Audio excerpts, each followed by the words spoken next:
It all started in this upstate New York housing project back in November. 68-year-old Marine veteran Kenneth Chamberlain Sr. accidentally set off his medical alert system. He did tell them that he was okay, and they just refused to leave. And 90 minutes after the White Plains police came to his front door, Chamberlain was dead, shot by the very cops who were supposed to be there to help him. But unlike many encounters between police and African Americans who were shot by them, this confrontation was captured on audio and video clips. Racial epithets are heard as police continue to try and force Chamberlain to open his door. Mr. Chamberlain was in reasonable fear of his life. These individuals were in his apartment with their guns drawn.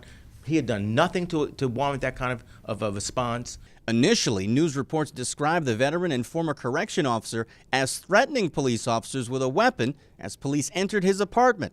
But lawyers say video shows that wasn't true either. What the audio and video show, clearly, is Mr. Chamberlain is about 8 to 10 feet away from the officers. And he's not charging anyone at this point in time. He's standing still, hands at his side. They're hitting with a taser. And then you hear an officer say, "Turn it off. Turn it off." The audio goes off, the video goes off, and that's when they kill him.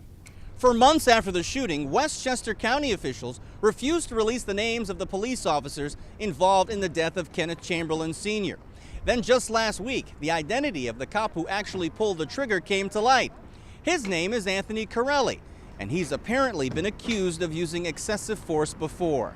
Two Jordanian-American twins named Corelli in a $10 million federal lawsuit that goes to trial this month. Jerace and Salome Hatter say the officer was the most brutal of White Plains cops. They say beat them in 2008. The suit claims that both men were handcuffed and that Corelli called them ragheads while punching and kicking them bloody.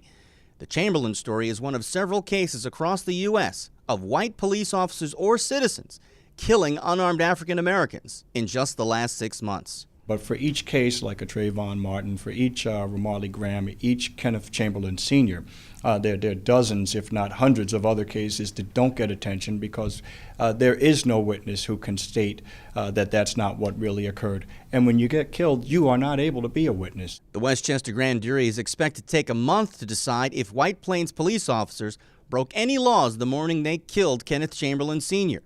The family has filed a notice of claim which is likely to lead to a multi-million-dollar lawsuit against the city.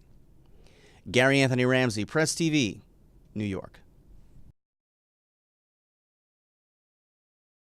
They didn't let her talk to him. They did absolutely nothing for an hour and a half to diffuse this situation and to calm the situation down. And you can hear that officer say, "I don't give an F," and use the N-word.